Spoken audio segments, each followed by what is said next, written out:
and put my hope in you. My life is found in you. I've got joy like a river, joy like a river.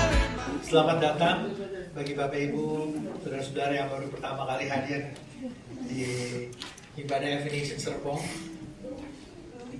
Saya mengucap syukur kita punya waktu yang indah, kita menyembah Tuhan, kita bisa belajar kebenaran firman Tuhan bersama-sama pada pagi hari ini. Jadi kalau saudara hadir baru pertama kali, welcome. Ini minggu yang series break, saudara. Dan sebenarnya temanya ayatnya saudara akan sangat familiar. Tapi sebelum saya menyampaikan firman Tuhan, saya mau mulai dengan sebuah pertanyaan untuk kita renungkan sama-sama. Pernahkah saudara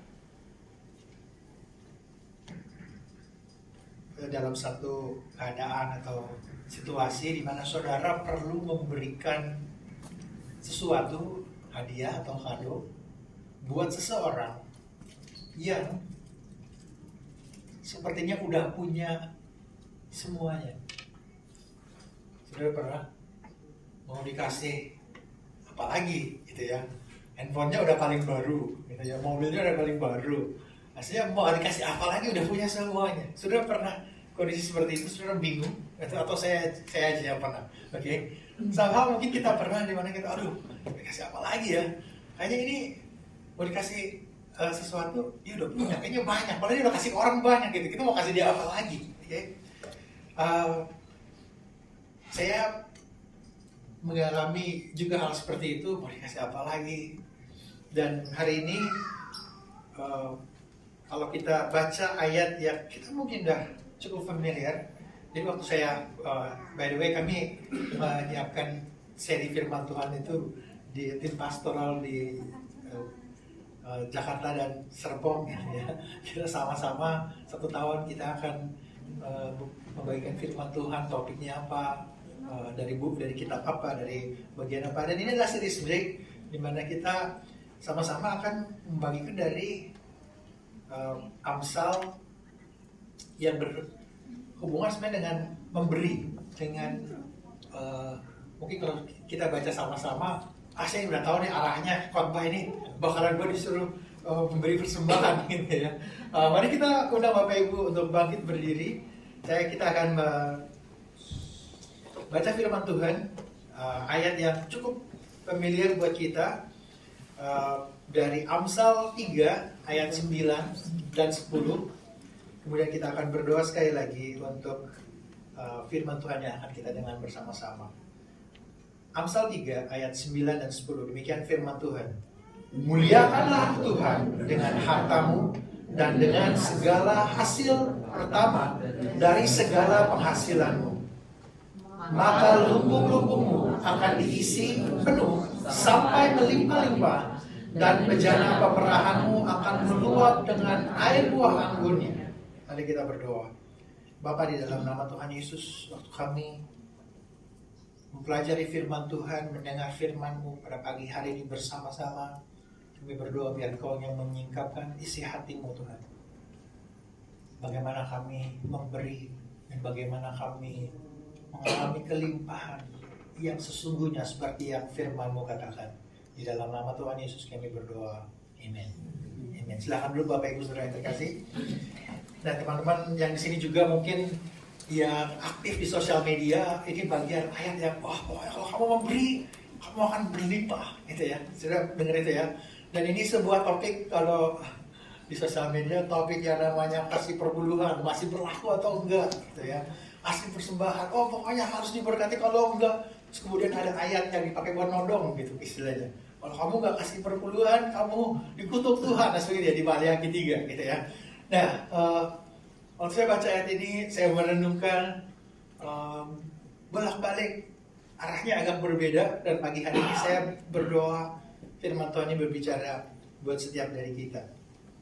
Jadi waktu Tuhan di Alkitab ini bilang, beri, hormatilah Tuhan dengan hartamu, dengan semua yang ada padamu. Saya jujur, saya membaca firman ini, saya renungin, lalu saya juga come up with this question. apa yang saya bisa kasih sama Tuhan?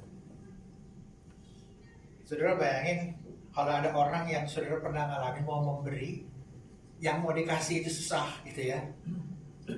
Sekarang saudara bayangin orang itu 100 kali punyanya dari yang saudara bisa bayangin. Jangankan tanah gitu ya, tanahnya bukan punya rumah, udah punya lahan gitu ya, udah punya pulau, udah pokoknya 100 kali dari orang saudara bayangkan itu, dia 100 kali udah lebih punya dari itu. Saudara pikir saya nggak bisa kasih apa-apa lagi sama dia, betul nggak? Dan itu yang sebenarnya kalau kita boleh jujur, kita nggak bisa kasih Tuhan sesuatu yang cukup signifikan buat dia sehingga dia bisa ini, wow, this is surprise me kamu kasih aku. Ternyata kita nggak bisa lakukan sama Tuhan. Saya renungkan, wow, ayat ini waktu dikatakan muliakanlah Tuhan dengan hartamu. Kata muliakan diterjemahkan di dalam bahasa Inggris juga kata honor atau respect. Jadi kata yang digunakan oleh Amsal di sini ada kata di dalam bahasa asli itu kabet, dan kabet itu dekat dengan makna sesuatu yang kalau saudara baca di Perjanjian Lama kata kemuliaan glory itu kabot gitu ya, dan sesuatu yang berbobot, bermakna, signifikan itu ya, yang kita hargai itu, kita membuat itu berharga. Nah, itu kata yang digunakan. Jadi sewaktu kita memberi, kita memuliakan Tuhan, kita melakukannya dengan sesuatu yang bermakna, berbobot buat kita. Gitu ya. Kalau minggu lalu Jason cerita, gitu, dia nggak ada di Malaysia itu, preman yang nungguin di jalan gitu ya, mau maju gitu. Kadang ada waktu-waktu di mana kita buka kaca terus kita kasih gitu kan. Jumlahnya biasa aja gitu kan. Oke. Saudara, saya jujur, kita udah jarang banget cash gitu kan, punya cash. Di mobil saya kebetulan ada waktu yang adanya 10.000, terus gak ada yang lain gitu ya. Terus di situasi di mana very helpful gitu ya. Lalu saya buka kaca, saya kasih 10.000 gitu kan. Itu dia, wow, thank you banget gitu, wow, gitu kan. Saya doain ya gitu kan. Saya kasih 10.000, saya doain ya Pak, sukses, selamat hari ini gitu kan.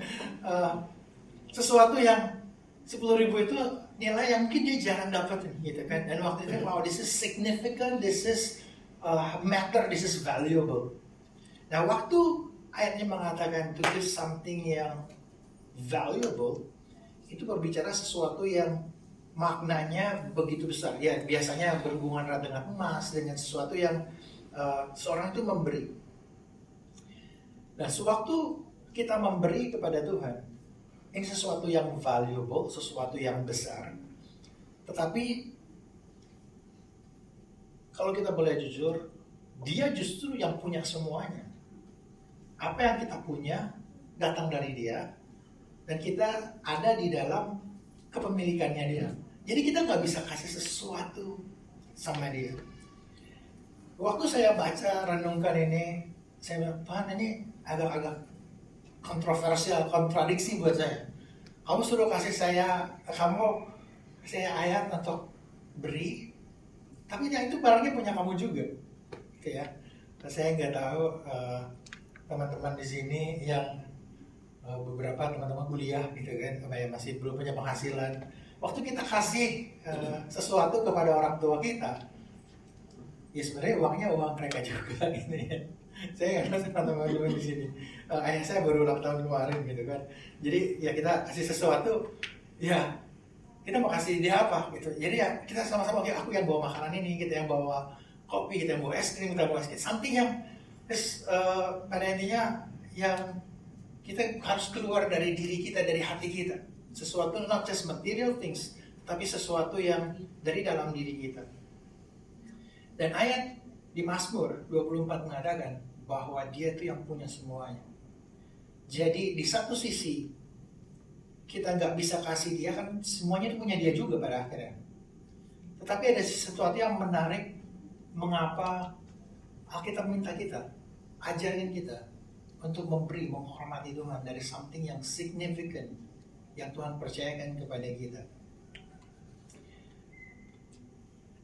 C.S. Lewis mengatakan, we delight to praise what we enjoy because the praise not merely expresses but completes the enjoyments. Jadi salah satu waktu saya baca ini, saya baca bukunya C.S. Lewis, salah satu yang dia kan agak aneh. Saudara, kalau Tuhan bilang ya pujilah dia, tinggikan dia, gitu kan, berikan kepadanya miliknya, gitu kan. Buat kita, kalau ada orang yang kayak istilahnya kalau mungkin sama kita di sini, ayo dong puji saya, gitu, aneh kan? Betul kan saudara? Saya nggak tahu. Dong, saya pengen dipuji nih, tolong dong puji, gitu kan? Well, kalau kita melakukannya hal seperti itu menjadi sesuatu yang aneh, diminta, ya kan? Yang kedua juga ini sesuatu yang menjadi transaksional, sesuatu yang transaksi. Jadi I give you something, that's mean you have to give me back something. Waktu kita memberi kepada Tuhan, akhirnya sebenarnya mengajarkan kita, it's not for us, it's not for God to receive from us, it's actually for us to experience the complete joy of what receiving. Saya kasih ilustrasi kayak gini. Berapa dari saudara pernah makan di restoran yang enak banget? Nggak diminta review, saudara bikin review sendiri, gitu ya. Pernah seperti itu? Ada yang masuk di restoran, kalau reviewnya bintang 5, saya kasih free pudding, pernah kayak gitu? Oke? Saya nggak against itu ya, oke? Tetapi sesuatu yang very enjoyable, kita akan express itu. Kita akan memberikan ekspresi untuk itu. Makanya buat saya paling gak enak itu pergi makanan ke restoran yang enak tapi sendirian, gitu kan? Wah enak gitu kan, kalau makan berdua ada ini, wah enak ya, wah dagingnya, wah enak banget gitu, wah gitu. Saudara-saudara kayak gitu ya. Ada yang suka selalu tanya kalau minum kopi yang enak, habis diseruput, gitu ya. Saudara, saudara gak tahu sadar atau enggak, tetapi sesuatu yang so enjoyable, expressing that joy is not necessary, this is just enjoyable. Tetapi expressing that joy is actually completes the whole experience. Jadi, memuji, memberikan sebuah ekspresi pujian, itu bukanlah ya karena semata-mata ekspresi, tetapi itu melengkapi sukacita yang kita alami. Begitu juga sebenarnya waktu kita memuliakan Tuhan, memuji Tuhan, waktu kita memberi, it's an expressions of the enjoyment yang kita terima, and it completes the joy. Saudara bisa nangkep. Jadi bukan semata-mata waktu kita memuji, kita memberi karena kita pengen memberi, karena kita banyak, tetapi kita begitu penuh melimpah. Sekarang saya mau ekspresikan itu. Jadi the experience itu complete. Makanya di salah satu klasik katekism gitu ya, katekisasi Westminster Confessions of Faith, salah satunya gini, the chief end of man is to glorify God and enjoy Him forever. Jadi tujuan akhir dari manusia sebenarnya adalah memuliakan Tuhan dan menikmati Dia selamanya. Jadi waktu kita menikmati Tuhan, kita memuliakan Dia. Waktu kita memuliakan Tuhan, kita sebenarnya menikmati the complete experience of who He is di dalam kehidupan kita. Waktu C.S. Lewis, bahkan di salah satu bukunya saya baca, saya renungkan, hanya mengingatkan kita, the giving the honoring, the glorifying things that we do is not that because God wants it, He needs it from us. Kita memuji, memuliakan Dia, meninggikan Dia bukan karena Dia pengen dari kita, Dia kurang dipuji, Dia butuh dari kita.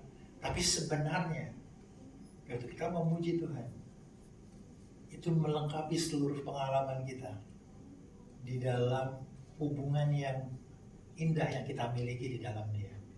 Jadi hal ini mengingatkan kita, kalau di Mazmur, di Amsal, ayo pujilah Tuhan.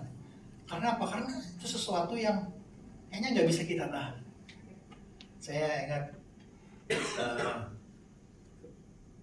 beberapa hari lalu pergi jalan sama Pak Franky, sama Pak Kiki, makan makan di mana Pak? Kalau baru putar balik, oh di situ tempatnya enak tuh Pak, makan ininya enak, makan ininya enak gitu kan. Padahal dia nggak dibayar sama yang punya restoran, gitu kan. Karena apa? Karena sesuatu yang enak, sesuatu yang enjoyable, saya nggak bisa tahan, saya harus share it to you, gitu kan. Hal yang sama waktu kita memuji Tuhan, itu juga sebenarnya sesuatu yang buat saya udah banyak banget. Now I wanna give it to you. This enjoyment itu completes waktu kita share it, waktu kita ini. That's what the praise means for us. Makanya di 2 Korintus dibilang gini, karena kamu telah mengenal kasih karunia Tuhan kita Yesus Kristus, bahwa Ia yang oleh karena kamu menjadi miskin sekalipun Ia kaya, supaya kamu menjadi kaya oleh karena kemiskinannya. Jadi di dalam Kristus kita mengalami kelimpahan, kita mengalami bukan hanya materi, tetapi ada banyak kelimpahan secara fisik, secara mental, dalam banyak hal kita mengalami kelimpahan karena Kristus. Dan di dalam kelimpahan itulah kita menjadi bisa berlimpah, kita bisa berbagi karena kita menikmati kasih karunia Tuhan. When we express the praise, it completes the joy sebenarnya. Jadi honor, the true honor is not about what God means, but it's what we need to express. Ada satu kebutuhan buat kita untuk mengekspresikan sesuatu yang kita alami. Saya sama istri saya suka jalan-jalan gitu ya. Istri saya nggak suka nonton. Kalau nonton yang film action gitu, wah kayaknya ini jantungnya terlalu berdebar-debar, nggak seru. Kalau nonton bioskop, saya nonton bioskopnya sama anak saya. Udah lama nggak nonton bioskop karena kalau nonton, justru saya juga nonton bioskop sendirian juga nggak enak. Kalau saya kalau nonton bioskop tuh berdebar-debar. Jadi kita kalau misalnya kita jalan itu benar-benar it's a good nice view, and then a cup of coffee, and then we just sip the coffee and then enjoy. Ya. Jadi sesuatu di mana kita perlu mengekspresikan itu. Sudah kalau kopinya enak terus enak gitu ya. Tapi nggak diekspresikan kayaknya nggak lengkap bener ya. So that's actually our needs to express it. Dan Tuhan mau kita mengekspress itu. Makanya dikatakan muliakan Tuhan dengan hartamu, dengan segala hasil pertamamu. So kata hasil pertama di sini, I want to make this applications in 3 simple area. Di dalam prioritas kita, di dalam iman, di dalam ucapan terima kasih kita. Jadi kita mengekspresikan the joy dari first fruit. Buat orang yang di konteks agraria, biasanya dan mereka menabur di lahan di dalam satu musim yang baru, mereka akan melakukan tuaian yang pertama kali. That's what they call the first fruit. Nah itu biasanya penting karena prioritas di dalam hal mereka dapetin tidak seperti mungkin kita di sini kita kerja di konteks urban gitu ya, kita dapat salary, mungkin dapat salary, saya bukan bilang semua salary harus first fruit harus dikasih gitu ya. Tapi di dalam konteks mereka waktu itu seperti ini. Sebagai petani mereka dapat panen gitu. Karena belum tentu mereka bisa panen lagi. Jadi the first fruit is something that is very important and very valuable. Dan waktu mereka memberi itu menunjukkan bahwa Tuhan adalah prioritas saya, bukan what I want. Yang kedua, itu juga menunjukkan iman. Iman bahwa kalau saya kasih, saya tahu Tuhan itu setia, saya akan menuai lagi gitu kira-kira. Dan yang ketiga, ini memberikan kita satu sukacita, ada ucapan syukur, karena petani di konteks agraria, karena mereka udah berjuang, udah berusaha, nggak dapat. Gitu ya. Ada waktu-waktu di mana mereka, kalau buat kita istilahnya bisnis itu, cost-nya lebih gede dari revenue-nya gitu ya. Dia nggak dapat, nggak profit gitu. Ini kayak kita istilahnya kita lose something. Tapi mereka tetap apapun yang kita dapat, mau sedikit mau banyak, I'm just still gonna give it because it's a gratitude. Itu adalah ucapan terima kasih kita sama Tuhan. Dan cara kita yang simply buat kita untuk memuliakan Tuhan with our first fruit is through our priority. Di dalam apapun yang Tuhan berikan di dalam kehidupan kita, saya nggak bicara tentang semata-mata finansial, uang, tetapi sometimes the priority untuk kita menyembah Tuhan, untuk kita memuji Tuhan. So this verse is not just limited with our financials, tetapi mengingatkan kita untuk our priority. Saya mendorong Bapak Ibu Saudara-saudara untuk take your time untuk memuji Tuhan. Mungkin saya jujur saya bukan orang yang bisa nyanyi, tapi lebih bisa nyanyi sendirian gitu ya, lebih enak gitu karena nggak ada yang wah ini nadanya dari F ke F17 gitu, gak tahu gitu ya, tapi intinya sesuatu yang kita bisa ekspresikan. Jadi saya mau mendorong Bapak Ibu, find your time, find your priority untuk praising God, to worship God. Yang kedua, I want to encourage untuk kita, even the things yang kita terima, mungkin not that much, ada waktu-waktu Tuhan challenge kita beriman, memberi, bless someone, gitu ya. Yang ketiga, the first fruit is reminding for us untuk kita bersuka cita, berterima kasih. Ada satu diskusi yang saya ingat juga menarik gitu. Saya mau bersyukur apa? Saya ini banyak masalah, ya. Macam ini. Gitu ya. Ada saudara pernah waktu-waktu di mana, susah bersyukur, gitu ya. Lalu saya waktu di situ saya bilang gini, kita kadang nggak bersyukur bukan karena kita nggak tahu, kita nggak punya hal-hal yang bisa kita syukuri. Kadang kita nggak tahu kepada siapa kita bersyukurnya. Ada banyak hal-hal yang dia lakukan yang kita nggak tahu. Sebenarnya itu adalah karya dia. Kalau saudara lihat ada kura-kura berjalan di atas meja ini dia ada kura-kura jalan. Saudara nggak ada dari kita yang berpikir gini, itu kura-kuranya merangkap, manjat naik sampai ke atas meja gitu ya. Kita nggak ada yang mikir kayak gitu. Kita selalu mikir somebody has done it for that turtles to be on the table, gitu kan. Artinya kalau kita ada di tempat kita hari ini, saya berharap kita nggak berpikir kekuatan kita, intelektual kita, dari waktu menyembah, kalkulasi kita, gitu ya, atau sesuatu yang aku udah kalkulasikan dengan baik, so I can be here today. Kalau sudah boleh jujur, it's all because of the grace of God. Jadi Tuhan panggil kita, how do we give the praise with our gratitude? Kita perlu mengucap syukur atas apa yang kita terima, tapi kita juga perlu mengucap syukur atas apa yang tidak kita terima, yang udah pasti tidak kita terima karena Kristus adalah penghakiman kekal. Kita diselamatkan. Tetapi di dalam kehidupan kita juga bersyukur ada hal yang tidak kita terima di dalam kehidupan ini karena Kristus, karena kita mengikuti Dia. Saya mengucap syukur, karena saya kenal Tuhan, saya tidak hidup seperti dunia hidup.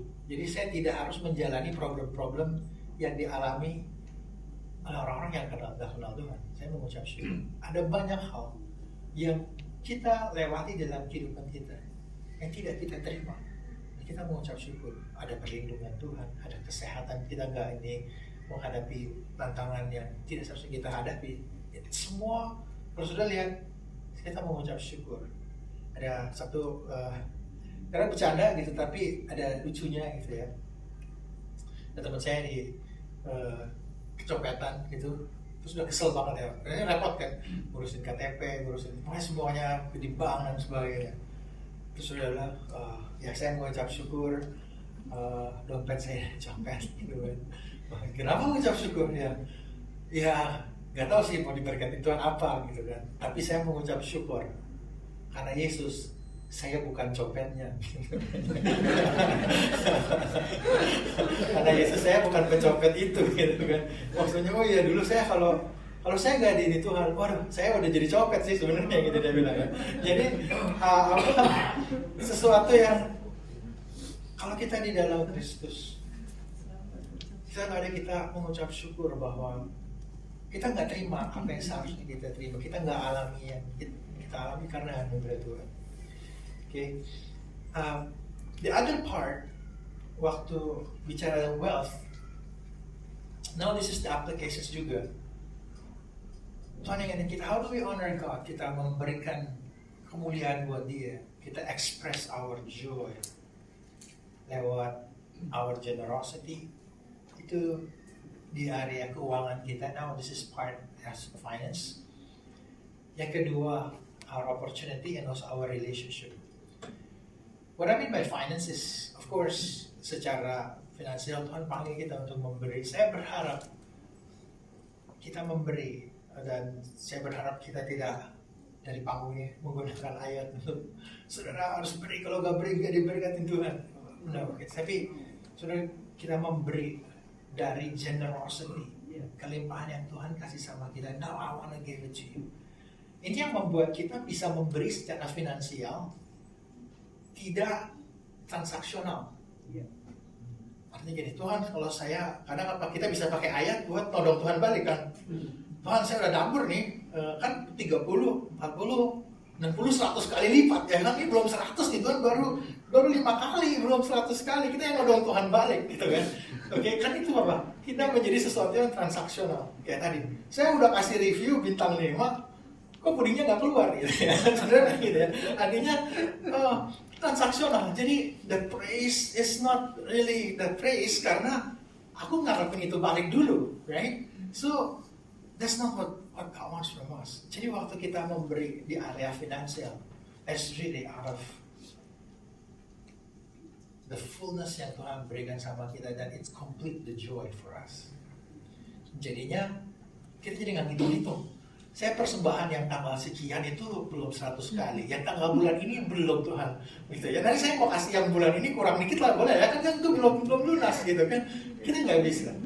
Tapi waktu kita memberi dari kelimpahan sukacita kita jadi nggak ngitung. Kenapa? Karena it's so many. Makanya ada hal-hal di dalam kehidupan kita. Saya mau mendorong kita, be generous di dalam kita. It's not just di kebaktian gitu ya, bukan hanya diri, tapi how we deal with each other di tempat pekerjaan. Be generous, is gonna be have a joy. Gitu kan. Yang kedua, with our wealth itu juga bicara opportunities. Waktu kita bekerja, beberapa dari kita di sini have some work careers gitu ya, kita dapat of course salary, gaji. Beberapa dari kita dari sini bisnis, beberapa dari kita melakukan investasi, ada return of investment. Dengan yang ada, yang kita punya, it also have an opportunity, ya kan? Ada bonus. Sekarang gue bisa beli ini, bisa spendnya buat yang ini, gitu ya. I want to encourage kita to see honoring God through the opportunities yang kita punya. So not just saya mau spend ini gitu ya. Tapi we just ask us, God, where do you want me to give? Where do you want me to be generous? How can I honor you with this wealth? Beberapa dari kita, the wealth yang Tuhan kasih itu, dari waktu saya menyembah Tuhan ingin this part. Sometimes the wealth itu juga our creativity. Because dari creativity kita bisa produce something. And sometimes what we make in life is an opportunity to glorify and honor God. Makanya saya mendorong, well, we have a different opportunities dengan skill set, talents yang Tuhan berikan sama kita. Saya mau encourage kita, let's honor God with the wealth yang Tuhan percayakan. Makanya sebenarnya beberapa, kalau saudara baca di Alkitab, Abraham, Tuhan tuntun ke tanah, gitu ya, tinggal di situ. Buat orang yang waktu itu, konsep mereka adalah nomaden. Nomaden itu kita masuk ke satu tanah, sumber dayanya kalau kita sudah exploit, tanahnya udah nggak subur lagi, kita cari another place untuk aku get another resource dan sebagainya. Tapi waktu Tuhan tuntun Abraham ke tanah perjanjian, gitu ya, Abraham nggak tahu exactly what it is, and that mindset is that bukan tanahnya yang kasih dia berkat, tapi Tuhannya yang memberikan dia kemampuan to produce wealth in that land, gitu ya. Dan itu juga, I think this is for us the reminder bahwa Tuhan kasih kita that wealth supaya kita bisa honor Him, kita glorify Him.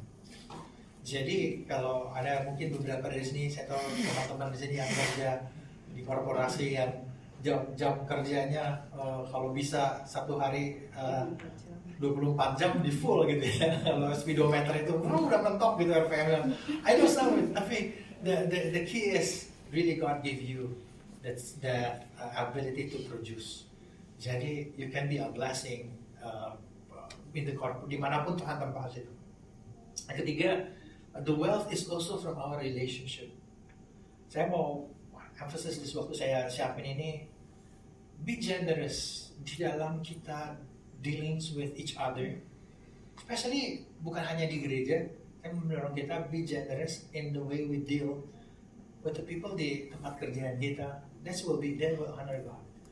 Karena buat di tempat kerja kita terutama gitu, like of course di rumah Tuhan dengan satu sama lain dengan keluarga kita. Tapi waktu kita lakukan ini juga di tempat pekerjaan kita, mereka lihat, wow, saya belum pernah ketemu orang yang kayak gitu ya. Dan generous. Kenapa? Karena cuma Tuhan yang bisa bikin itu. Yang di tempat kerja, everybody harus sikut yang sebelah kiri, injek yang di bawah gitu. Well, all of them untuk naik gitu kan. Tapi when we generous, Tuhan menunjukkan kepada kita, we can actually express the joy yang Tuhan kasih sama kita when we generous di tempat pekerjaan. So this will enrich our relationship with one another. Jadi living generous itu bukan cuma di gereja aja, bukan hanya berbicara persembahan, tapi juga how we be generous in the way we deal with our relationship. Kalau baru disusul di mobil gitu ya, diomelin, santai aja gitu ya. Pernah saudara dibukain kaca, diomel-omelin gitu kan, yang nyerobot dia gitu kan. Well, be generous, okay, feel free gitu kan. Kadang saya kalau di jalan gitu, macet gitu kan, semua juga macet kan. Kalau ada ambulan lewat tuh ke samping dikit lah gitu kan. Itu ambulannya udah itu pasti nggak mau geser juga gitu kan. Ada yang, well, be generous in the sense of, this really common sense gitu. Tetapi di dalam banyak hal, ada yang kalau misalnya udah mepet banget, ya udahlah silakan go ahead, kan mungkin buru-buru banget gitu kan, udah kebelet, feel free gitu. Jadi relax gitu ya. Buat kita, kenapa? That's the generosity yang kita bisa. Jadi mungkin kita nggak kenal orangnya, tapi Tuhan panggil kita to be generous in our everyday life. Amen. Kenapa Tuhan panggil kita untuk memberi? Karena sebenarnya Tuhan Yesus sudah bilang, karena di mana hartamu berada, di situ juga hatimu berada. Where your treasure is. Yesus menggunakan istilah treasure, sesuatu yang kita value, that's where your heart is. Dan ini mengajarkan kita, kalau kita filled with God, penuh dengan kasih karunia Tuhan, kita juga bisa rilis gampang. Karena ya, tuh berkat kita bukan dari yang ada di rekening kita gitu ya. Saya selalu bilang sama saya, berkat kita itu dari Tuhan, bukan semata-mata ada isinya di rekening kita, tetapi karena benar-benar Tuhan yang isiin buat kita. Cara dia ngisiinnya, nah itu yang kita nggak bisa atur, kan? Itu yang buat saya ada masa-masa yang sudah pernah Di masa-masa yang kayaknya nggak mungkin terjadi, ternyata Tuhan berkatin. Saudara pernah? Karena itu caranya Tuhan. Dan that's where our treasure is. Kalau kita treasure mengasihi Tuhan, dia bukain jalan buat kita. So that's the call for us to honor God. Jadi saya balik ke pertanyaan, what can you give to someone who already has everything? It's the honor and respect yang kita voluntarily given from our heart. Dan itulah pujian kita. Itulah our generosity. Sesuatu yang nggak bisa transaksional, tapi sesuatu yang karena kita udah terima, now I'm going to give. Because this giving bukan buat aku sebenarnya, bukan buat Tuhan, buat aku nih. It completes the joy, the experience sama Tuhan waktu kita give in generosity. Tapi these questions juga troubling me. Karena Tuhan ajar kita to praise, to honor Him, to be generous. Apakah sewaktu kita menahan our generosity, kita sebenarnya juga tengah menahan sukacita yang kita mau alami karena kita menahan itu. Saya nggak tahu teman-teman di sini salah satu buku story klasik, movie klasik itu Christmas Carol-nya Charles Dickens. Ya. You have all the blessing, tapi kamu so stingy, you lose all the joy. Karena apa? Karena kamu sebenarnya kalau kamu memberi, you're going to experience the complete joy yang sebenarnya kamu udah punya gitu, tapi kamu withholding it.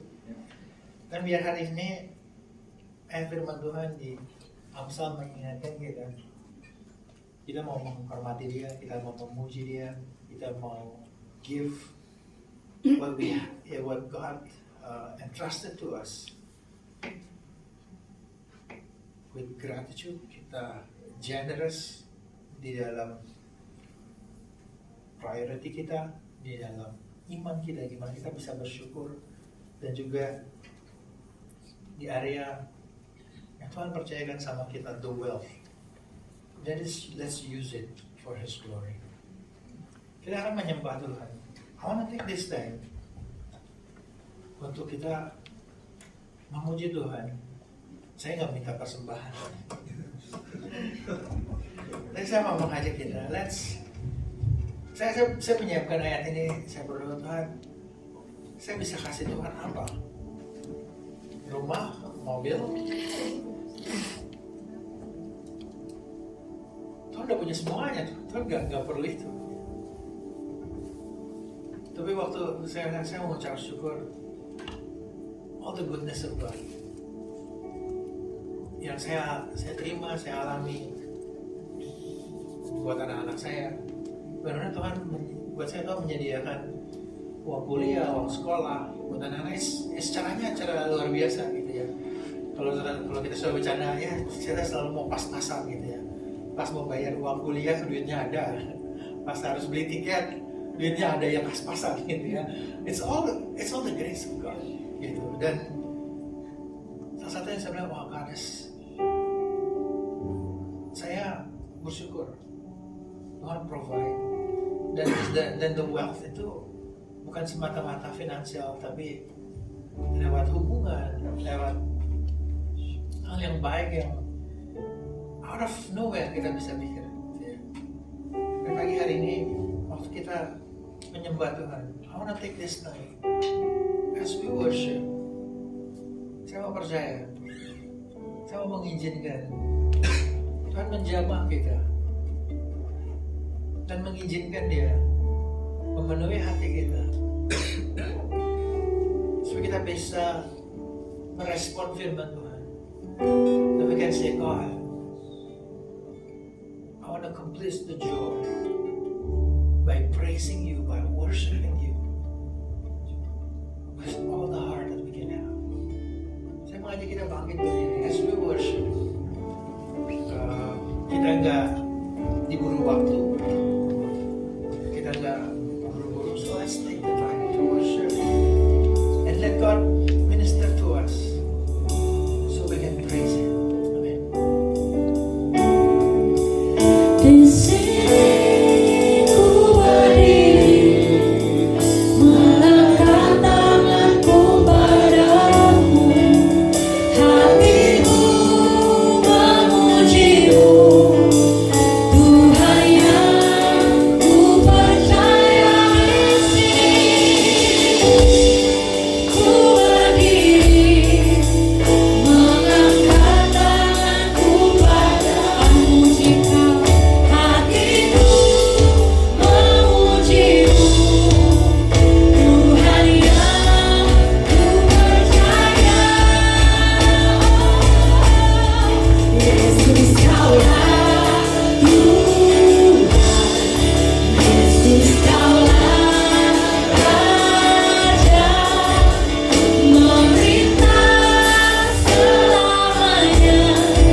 hatiku pun lenyap. Engkaulah bagian. Katakan Yesus, Yesus Kaulah Tuhan, Yesus Kaulah. Hanya Engkau yang layak akan segala pujian Tuhan. Memerintah Engkau Raja atas hidup kami, Engkau kekal sampai selama-lamanya. Terima kasih Tuhan. Sekalipun kasih, hatiku pun lenyap. Engkaulah bagian, hanya Engkau bagian kami Tuhan. Engkaulah bagianku, Engkaulah bagianku selamanya.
Ajar kami berlimpah dengan ucapan syukur, dengan pujian akan karyamu dalam kehidupan kami. Thank you. In Jesus' mighty name. Dan semua yang percaya berkata, Amen and Amen.